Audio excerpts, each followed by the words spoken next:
মাহফিল থেকে ফেরার পথে পরিবারসহ এক ভয়াবহ সড়ক দুর্ঘটনার শিকার হয়েছেন বিশিষ্ট ধর্মীয় আলোচক ও খতিব মাওলানা আব্দুল হাই মোহাম্মদ সাইফুল্লাহ।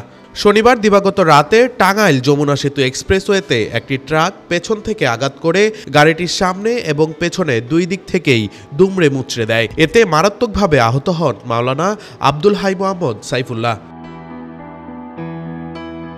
রবিবার সকালে তার ভেরিফাইড ফেসবুক অ্যাকাউন্টে হাসপাতালের চিকিৎসাধীন একাধিক ছবিসহ দুর্ঘটনার শিকার গাড়িটির ছবি দিয়ে অ্যাডমিন পোস্টে এ তথ্য জানানো হয়। এছাড়াও ভোর থেকেই মাওলানা মোহাম্মদ সাইফুল্লাহর দুর্ঘটনার শিকার ছবি দিয়ে ফেসবুকে পোস্ট করতে দেখা যায় তার ভক্ত অনুসারীদের।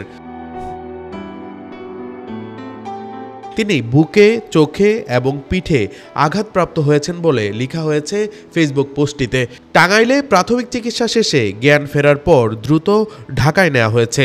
মারাত্মকভাবে আঘাত পাওয়া চোখের উন্নত চিকিৎসার জন্য ব্যবস্থা নেওয়া হচ্ছে বলেও জানানো হয় সেই পোস্টে।